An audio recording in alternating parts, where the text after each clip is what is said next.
Okay, so what we have here is another 99 Buick Century. I know, we're all shocked. At any rate, so we're gonna go into special functions here. And I think the first thing I'm gonna show you is where we left off with the EGR solenoid. So you come into the EGR solenoid, right? And we were talking about P0401. Now, if we, I don't think I changed that year on this. That's my fault. So we'll go back out. Yeah, the wrong year. Okay, passenger car powertrain 3.1, W car, Buick, special functions, engine output controls, EGR solenoid.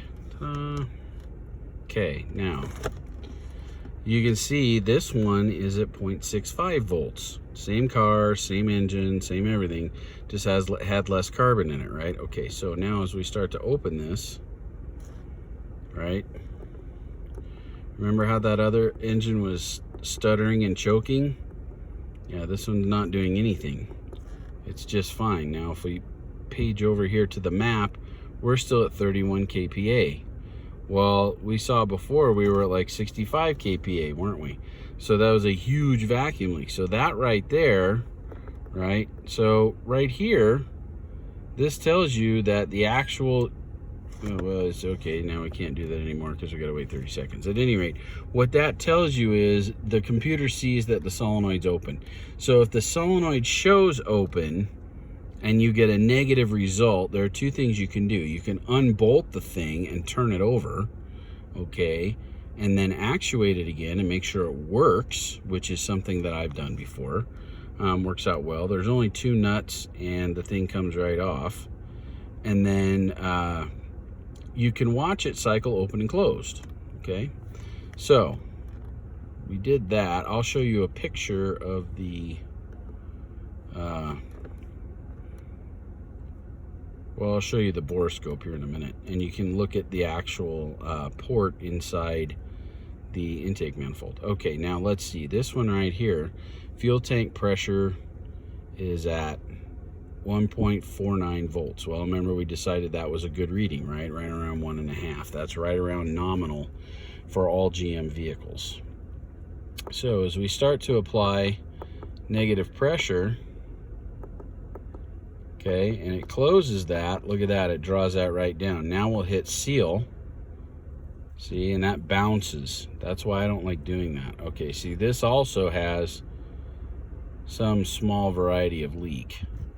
Oh no, I hit the wrong thing. Okay, so I like to do it, ta-da, just like that. So it closed the vent valve, and now we're gonna watch it slowly draw down. Okay, so this is exactly how the car does this, okay? You saw it right around 16%, whatever, in the other one. This one's the same way. So we're going to pull this down, and then we're going to seal it, and then we're going to count. Okay, so we're watching this number right here, okay? The inches of water. Now we've sealed the system at 8.31, right? All right, 1001, 1002, 1003, 1001, 1002, 1003, 1004, 1005, 1006, 1007, 1008, 1001, 1002, 1003, 1004, 1005, 1006, 1007, 1008, 1009. And you can see that it's stepping down just a little bit at a time, about 1/4 of an inch per 8, 9, 10 seconds. This one is really well sealed, okay? So that's great. I mean, that's terrific. It actually holds negative pressure. Now what we can do is we can exit this, right? And we'll bleed off all that negative pressure. We'll go back to atmospheric, okay?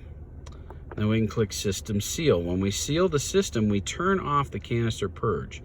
Okay, now this will be interesting. We're going to have to see here, but this, oh yeah, look at that. See, that tank pressure is starting to climb, isn't it?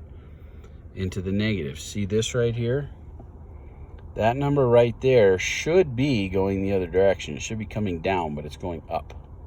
Okay, so it's at a negative pressure right now. It's very slight, but it's climbing. See, it's trying to go to 1.57 right now. So if that's your fuel tank pressure and it is climbing into the negative, right, if the voltage is coming up, then at that point, you know you have purge when you're not supposed to have it. So that means that you're going to need a purge valve, okay? Because the only place that the tank can get negative pressure is from the purge valve, okay? So, ta-da, there you have it.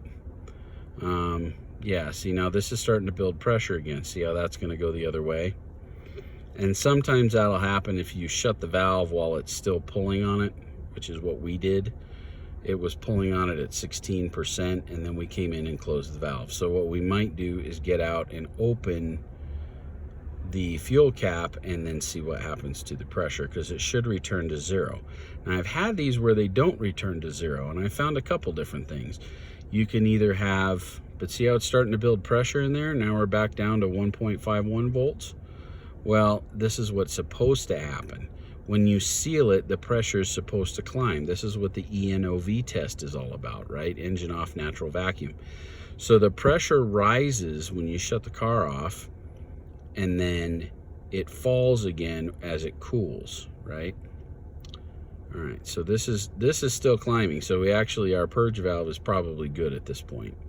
Also, this vehicle has had no codes in it for evaporative emissions, so at this point I would assume that the purge valve is good, or at least good enough to pass the test.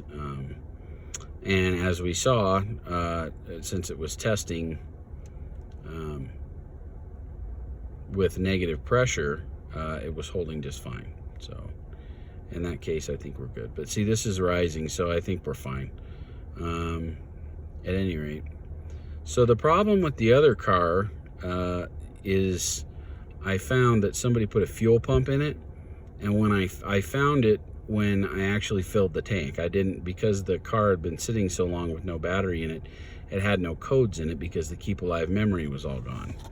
Okay, you have to have a solid supply of keep alive memory voltage to that computer to make it remember all of the codes and everything else. After a while, the capacitors in there that do that, they die.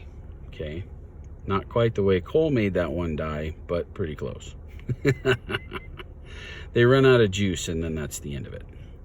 So at any rate, you can see that the pressure is starting to climb, and we're going to see here in a second where that fuel pressure actually, yep, right there where it goes positive. See, so now we're at positive 1/4 inch of water in the tank. Okay, so there you go. Ta-da. They're basically measuring this with a water manometer is how they're doing this. So it's going to continue to climb. So what that tells us is that this system is pretty well sealed. Also, this car was dead cold when I got in it, and it hasn't been fired in weeks. So at that point, it's going to take a little bit to build up heat in the tank and expand that fuel. Plus, the tank is almost empty. As you can see, it says 18%. The other thing too is that this car also has a P0463 in it, which is a fuel tank level sensor failure. So it may not even run this test because that gauge is so erratic. When I first got in, it said it was full. Well, now it says empty. So there you go. But the tripometer says 181 miles, and usually you get about 300 per tank. So I think it's still off. But at any rate, I may be putting a pump in it. We'll see. But I'll put a level sensor in it for sure. I have those. So I know I can do that before I sell it. But at any rate, see, and then we're starting to build pressure. So that's good. There's not really a great guideline. The hotter it is outside, and the hotter the car is when it shows up, will dictate how quickly it builds pressure in the fuel tank if the evap system is good, if that makes sense. The more heat that you have, the more that fuel is going to want to expand and take up that space and evaporate, and that's what's going to give you your pressure. Okay, So, okay, so let's go ahead and we'll just exit this. See, and then we opened the vent, so that released the pressure, right? Okay, now I'm gonna have to run and get the borescope so I can show you this passage, so that'll take me just a minute. At any rate, I don't know if I finished my story, but at any rate, somebody put a pump in that other car and they didn't get the seal in right.